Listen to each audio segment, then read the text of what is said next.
Our journey in Uganda began in 2010 with mining of high-grade iron ore in Kabale for export to Kenya. By 2013, we set up the first kiln to convert Ugandan-rich iron ore into high-grade sponge iron. In 2022, inspired by your vision, Your Excellency, to ban the export of raw iron ore, we made a bold commitment to invest directly in Uganda. We acquired a dormant iron ore processing facility in Jinja, which had been idle for years, and revived it in just 5 months. On January 12th, 2023, we commenced production of high-grade sponge iron, a critical raw material for quality steel production. Building on this success, we launched an ambitious project of a fully integrated steel-making facility. Construction began January 2024, and by October 2024, within just 10 months later, we had commissioned the plant today. This facility produces 75,000 tons of steel billets annually, and within 2 years, we will reach 225,000 tons of billets. This is not just AGI's achievement, it is Uganda's success, made possible by the support of our stakeholders, various government institutions, suppliers as a whole, and your visionary leadership. Furthermore, the dedication and commitment of the management team and all the staff of AGI to achieve the leading East African steel brand. Currently, our operation directly employs 250 Ugandans in Jinja and provides indirect employment opportunities of 1,800 more. In Kabale, 300 Ugandans benefit from indirect employment. With our planned expansion, we are expected to create 1,500 direct jobs and tens of thousands in indirect employment through value chain. Welcome you warmly to this monumental occasion, not only to the Abyssinia group of industries of Busoga region, but to the entire country. I want on their behalf, to really sincerely thank you so much for having graced this occasion yourself, Your Excellency. Your Excellency, I recently attended a Future Minerals Forum in Riyadh in Saudi Arabia, where 28,000 people attended. Some of them attended electronically. We had 15 out of the top 20 world CEOs in mining in attendance. And in that meeting, many countries were talking about what we need to do. We need to add value. We need to put in place good regulations and all that. When Uganda stood out to speak, I was reporting what we have done, what the President of Uganda has done. And you told the whole world when you were in Kenya on the 9th of April, when you were attending the World Bank IDA Summit, and you talked like a real commander-in-chief, where you emphasized the point of banning exportation of unprocessed minerals.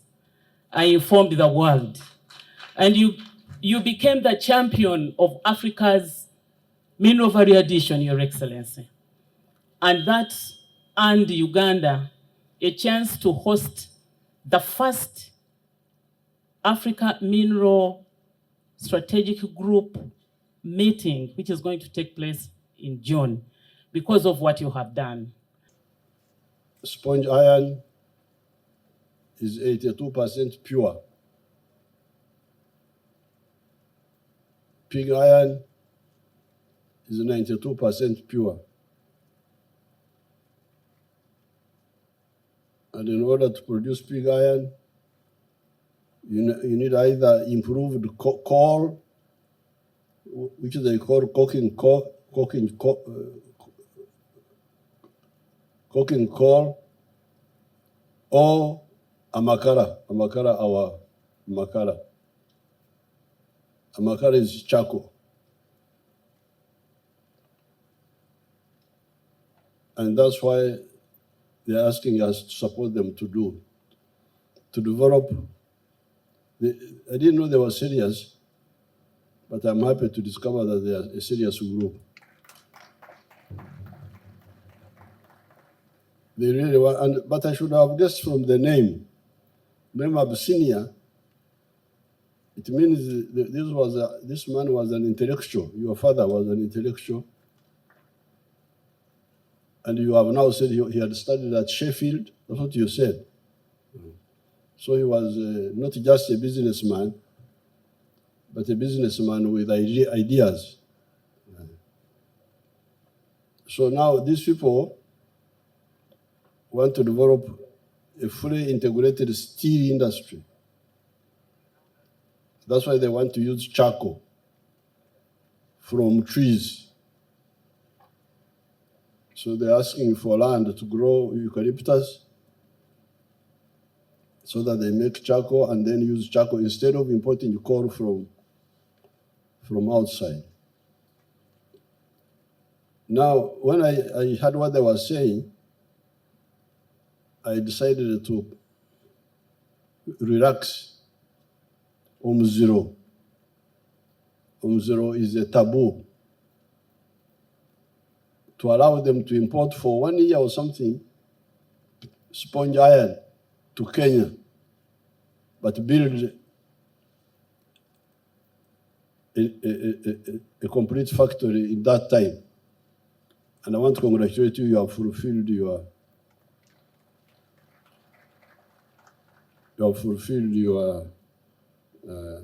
undertaking.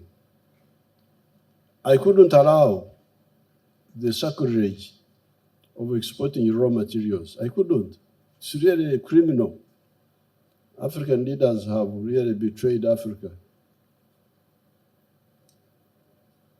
When you export, some years ago, they were talking of exporting a ton of this high-grade iron ore, the hematite, to India,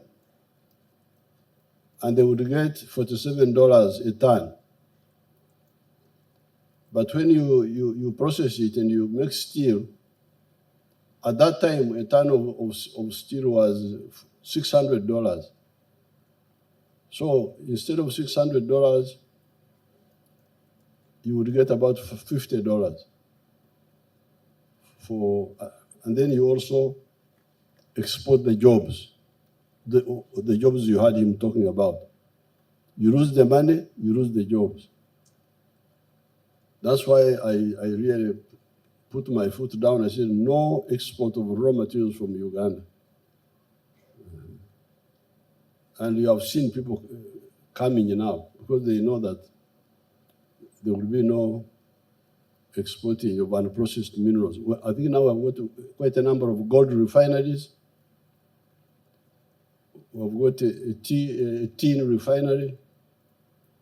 We've got now all these integrated steel mills.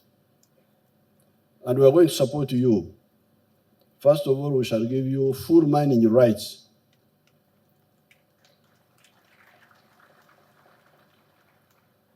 I will not allow opportunists to mine minerals and sell them to you because they have no role there. They should get out. You, the manufacturer, should be the one to mine and process. This must be implemented. And then on the power, we shall reduce the power. I will ensure that you get the 5 cents you are talking about. Therefore, I don't have much to say, just to say how happy I am, because this is exactly what we want. And I'm happy. I congratulate the Patels, and I congratulate all the other investors. We shall give them all the support they need. The Right Honorable Nakadama told me about the road. There's a road here which is going through the industrial park. My staff should note it, and Biamkama is here. they should follow it up to make sure we tarmac it at the right time so that there is less dust in this industrial park. So I thank everybody and I congratulate you. Thank you so much. Ninze mukolimo wasa abalwanyi sebo handukira nkubira jambo so katwikiro wa Busoga owekitiibwa Muvaala Nsekere n'ekitiibwa ey'omulamu bwa Honorable aye ng'akaabulamu bazanya mubwine kuwa